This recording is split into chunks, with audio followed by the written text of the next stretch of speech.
सुप्रभात विद्यार्थियों। आज हम पाठ 7 क्या निराश हुआ जाए इस पाठ के लेखक हजारी प्रसाद द्विवेदी है। इस पाठ का अध्ययन करेंगे। पाठ 7 क्या निराश हुआ जाए और इस पाठ के लेखक हजारी प्रसाद द्विवेदी हैं।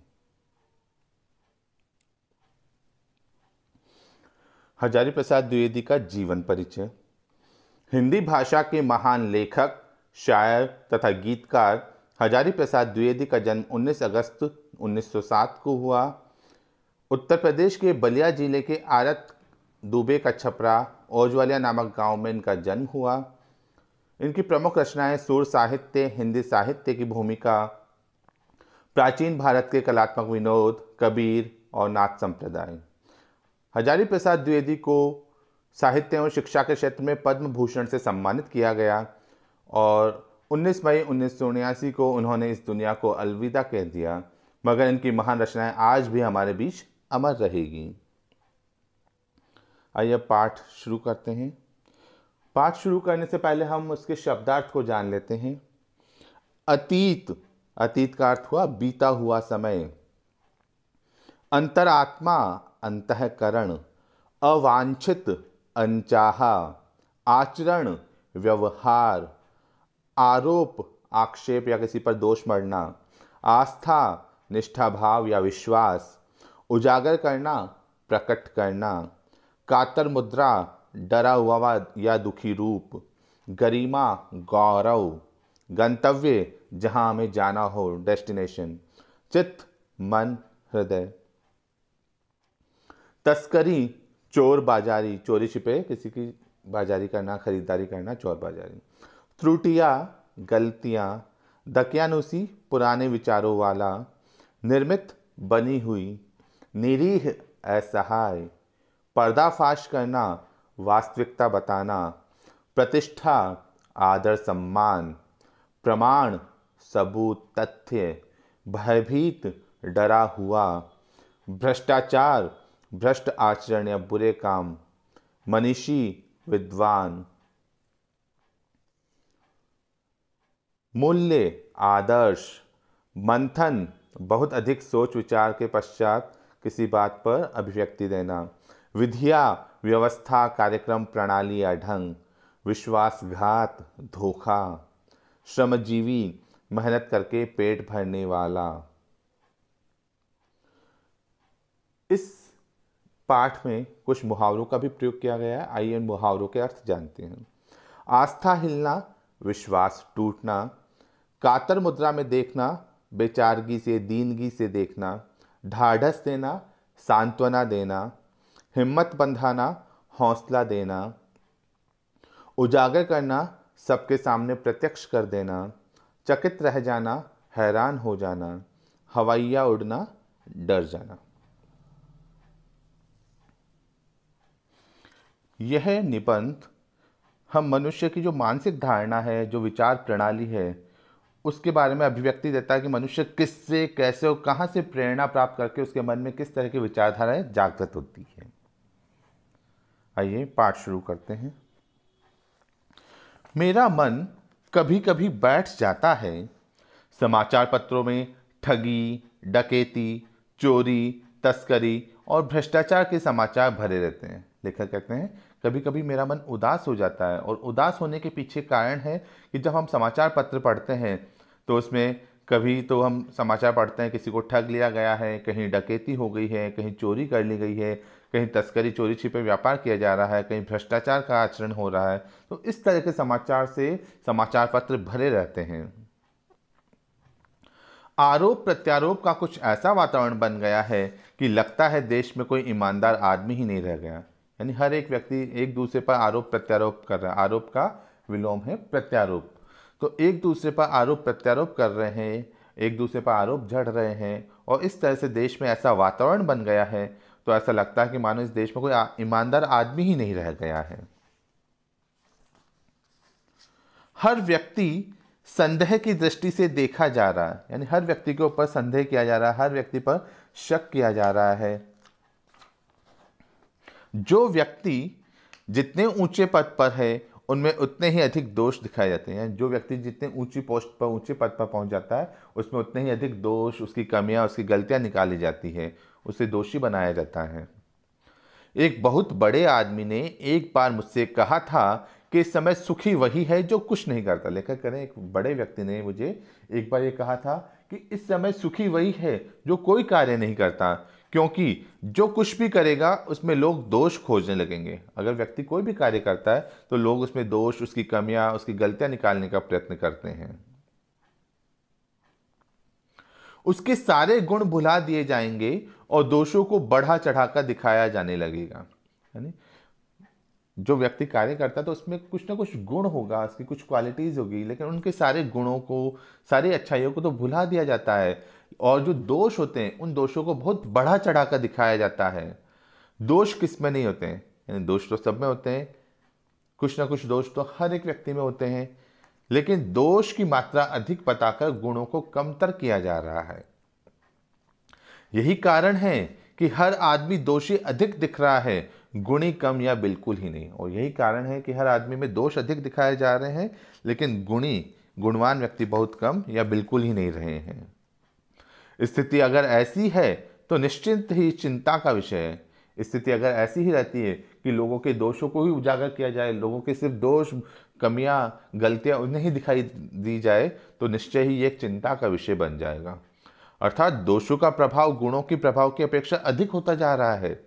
इस तरह की मानसिकता धीरे धीरे पूरे समाज की सोच को नकारात्मक बना रही है। सब सोसाइटी है हमारी, उसमें नेगेटिविटी की भावना जागृत हो रही है।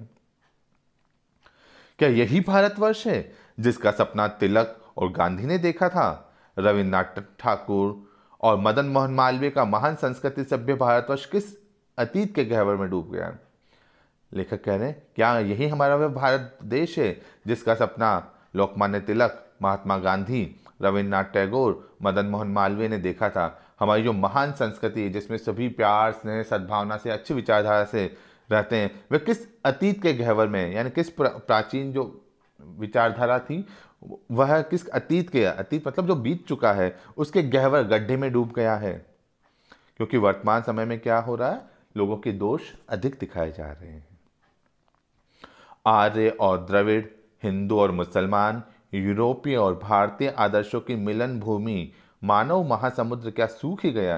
यानी भारत देश में अनेक जो प्राचीन संस्कृति के जो लोग थे वह आकर यहाँ रहे हैं, चाहे आर्य संस्कृति हो या द्रविड़, हिंदू हो या मुस्लिम, यूरोपीय और भारतीय, इन सभी की जो आदर्शों की मिलन भूमि, यानी इन सभी की जो आदर्श अच्छी बातें हैं उनके मिलन भूमि, उन सभी का एक साथ संयोग, मानव महासमुद्र, मानव का महासमुद्र। जिस तरह से महासमुद्र, उस समुद्र में बहुत सारी नदियां आकर एक साथ घुल मिल जाती है, उसमें सबको अलग अलग दिखाना बहुत मुश्किल हो सकता है, उसको अलग अलग नहीं किया जा सकता।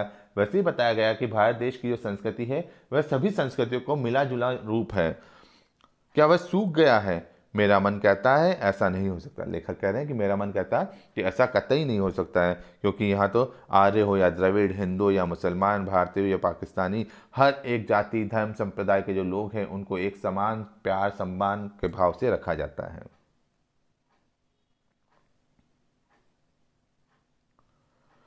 हमारे महान मनीषियों के सपनों का भारत है और रहेगा। हमारे जो महान मनीषी, बुद्धिजीवी जो लोग थे, उन्होंने जो देश के प्रति सपना देखा था वह सपनों का भारत है और रहेगा।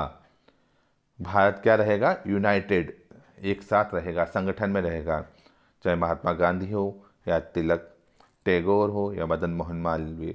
अर्थात भारतीय समाज की जो बुनियाद क्या है?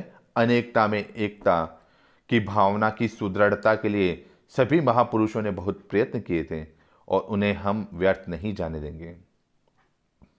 जो हमारे देश के जो महान मनीषी थे उन्होंने भारत को एकता, संगठन में रखने की जो क्षमता थी उसे बढ़ाने का अनेक प्रयत्न किए थे, अनेकता में एकता की भावना को जागृत किया था। तो उन सारे प्रयत्नों को हम व्यर्थ, बेकार नहीं जाने देंगे। यह सही है कि इन दिनों कुछ ऐसा माहौल बना है कि ईमानदारी से मेहनत करके जीविका चलाने वाले निरीह और भोले भाले श्रमजीवी पिस रहे हैं। ये बात सही है। लेखक कह रहे हैं कि वर्तमान समय में कुछ ऐसा ही माहौल बना, ऐसा वातावरण बना है कि जो व्यक्ति ईमानदारी से मेहनत करके अपना जीविका चलाता, अपना गुजारा चलाता है, जो निरीह है बेचारे और भोले भाले हैं, जो श्रमजीवी है, जो श्रम करके परिश्रम करके अपना गुजारा चलाते हैं, वे तो पिस रहे हैं, उनको तो बहुत कष्टों का सामना करना पड़ रहा है, उनका शोषण हो रहा है।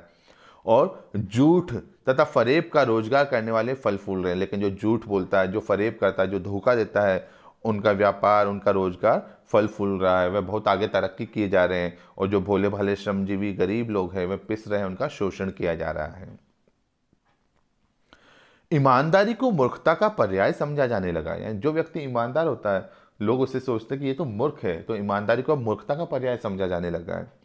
सच्चाई केवल भीरू और बेबस लोगों के हिस्से पड़ी है, और जो व्यक्ति सच्चाई का साथ देता है तो उसे माना जाता है कि ये तो भीरू, ये डरपोक है, ये बेबस है, इस कारण से ये सच्चाई का साथ दे रहा है। तो इस तरह की नकारात्मक भावनाएं समाज में बढ़ती जा रही हैं।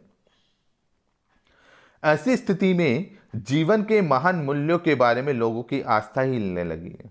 ऐसी स्थिति समाज में उत्पन्न हो गई है कि जीवन के जो महान मूल्य थे, ईमानदारी, दया, विनम्रता, विश्वास, सच्चाई, उन सब के बारे में लोगों की जो आस्था है वह हिलने लगी है। अब लोग सोचने लगे हैं कि इस तरह के जीवन मूल्य रहे ही नहीं हैं।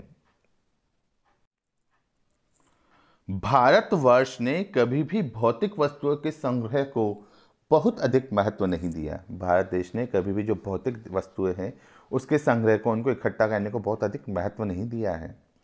उसकी दृष्टि से मनुष्य के भीतर जो महान आंतरिक गुण स्थिर भाव से बैठा हुआ है वही चरम और परम है। भारत देश के जो लोग हैं उनका दृष्टिकोण क्या है कि मनुष्य के भीतर, मनुष्य के हृदय के अंदर जो महान आंतरिक गुण है, जो इसके अंदर के गुण हैं, वही चरम है, वही श्रेष्ठ है और वही परम है, वही सबसे अच्छे हैं। लोभ, मोह, काम, क्रोध आदि विचार मनुष्य के में स्वाभाविक रूप से विद्यमान रहते हैं। यानी चाहे लोभ हो या मोह, काम और क्रोध, इस तरह की विचारधाराएं मनुष्य में स्वाभाविक रूप से विद्यमान रहती हैं। पर उन्हें प्रधान शक्ति मान लेना, लेकिन उसी को मुख्य शक्ति मान लेना और अपने मन तथा बुद्धि को उन्हीं के इशारे पर छोड़ देना बहुत बुरा आचरण। लेकिन यदि हम लोभ, मोह, काम, क्रोध की ओर आकृष्ट होकर रह जाएं और अपने मन और बुद्धि को उन्हीं के इशारों पर छोड़ दें तो ये बहुत ही बुरा आचरण है। अर्थात हमें अपनी इंद्रियों पर, अपने मन की जो शक्तियां हैं उस पर नियंत्रण रखना चाहिए, अपने मन पर नियंत्रण रखना चाहिए और हमें क्या करना है, किस क्षेत्र में जाना है, किस चीज़ को चुनना है, उस पर हमें अपना ध्यान आकृष्ट करना चाहिए। भारतवर्ष ने कभी भी उन्हें उचित नहीं माना है। भारत देश ने कभी भी लोभ, मोह, काम, क्रोध आदि जो विचारधाराएं हैं इसी के ऊपर अपने आप को छोड़ देना कभी उचित नहीं माना है। उन्हें सदा संयम के बंधन में बांध कर रखने का प्रयत्न किया है। यानी इन सभी विचारधाराओं को संयम पर, संयम मतलब अपने आप पर नियंत्रण संयम कहलाता है, तो इन सभी चीज़ों को संयम में बांध कर रखने का प्रयत्न किया है। परंतु भूख की उपेक्षा नहीं की जा सकती। यदि भूख लग रही तो उसकी उपेक्षा नहीं की जा सकती, उसको इग्नोर नहीं किया जा सकता। भूख लग रही तो हमें उस भूख को शांत करने का कुछ ना कुछ प्रयत्न करना ही होगा। बीमार के लिए दवा की उपेक्षा नहीं की जा सकती। कोई व्यक्ति बीमार है तो उसके लिए दवा की उपेक्षा नहीं की जा सकती, उसके लिए हमें दवा खोजनी होगी, उसे दवा देनी ही होगी। गुमराह को ठीक रास्ते पर ले जाने के उपायों की उपेक्षा नहीं की जा सकती। जो गुमराह है, जो गलत राह की ओर चला गया है, उसको ठीक रास्ते पर लाने के लिए जो किए जाने वाले उपाय हैं उनकी उपेक्षा नहीं की जा सकती। अर्थात हमें वे उपाय करने ही होंगे। हुआ यह है कि इस देश के कोटि कोटि दरिद्र जनों की हीन अवस्था को दूर करने के लिए ऐसे अनेक कायदे और कानून बनाए गए। हुआ यह है कि इस देश के कोटि कोटि मतलब करोड़ों करोड़ों दरिद्र जन, गरीब लोग और उनकी हीन अवस्था, उनकी जो बुरी दयनीय अवस्था है उसे दूर करने के लिए ऐसे अनेक कायदे और कानून बनाए गए हैं जो कृषि यानी खेती, उद्योग, शिक्षा और स्वास्थ्य की स्थिति को अधिक उन्नत और सुचारू बनाने के लक्ष्य से प्रेरित हैं। देश के जो करोड़ों गरीब लोग हैं उनके लिए ऐसे कानून और कायदे बनाए गए हैं कि उन्हें कृषि, उद्योग, शिक्षा और स्वास्थ्य की स्थिति से उन्नत करने, उनको मजबूत करने, उनकी स्थिति को बेहतर बनाने के लक्ष्य से प्रेरित हैं। हुआ यह है कि इस देश के प्राय वे अपना ही लक्ष्य भूल जाते हैं, अपनी ही सुख सुविधा की ओर ज़्यादा ध्यान देने लगते हैं। लेकिन जिन लोगों को इस कार्य में लगाया गया है सामान्यतः क्या होता है कि वे अपना ही लक्ष्य भूल जाते हैं और सिर्फ अपनी ही सुख सुविधा की ओर ज़्यादा ध्यान देने लगते हैं। भारतवर्ष सदा कानून को धर्म के रूप में देखता आ रहा है। भारत देश में कानून को धर्म के रूप में देखा जाता है। आज एकाएक कानून और धर्म में अंतर कर दिया गया है। आज अचानक ही कानून और धर्म में अंतर कर दिया गया है, दोनों को अलग अलग बता दिया गया है। धर्म को धोखा नहीं दिया जा सकता, कानून को धोखा दिया जा सकता है। धर्म को तो धोखा नहीं दिया जा सकता है, लेकिन कानून को धोखा दिया जा सकता है, क्योंकि कानून के कई अन्य दावपेच हैं, उसके आधार पर, नियमावली के आधार पर उसे धोखा दिया जा सकता है। लेकिन धर्म मनुष्य के अंतरात्मा, मनुष्य के हृदय में विद्यमान है, इसलिए मनुष्य हृदय से यदि सोचता है तो वह धर्म को धोखा नहीं दे सकता। यही कारण है कि जो लोग धर्मशील नहीं है वे कानून की त्रुटियों से लाभ उठाने में संकोच नहीं करते हैं। यही कारण है कि जो लोग धर्मशील नहीं है, यानी धर्म के प्रति सजग नहीं है, धर्म के प्रति उनका झुकाव नहीं है, तो वे लोग कानून की त्रुटियों से, कानून की जो कमियां हैं उनसे लाभ उठाने में संकोच नहीं करते हैं, यानी उससे लाभ उठाने में वह कोई संकोच नहीं करते हैं। अर्थात वे कानून को धोखा दे सकते हैं, धर्म को धोखा नहीं दिया जा सकता, कानून को धोखा दे सकते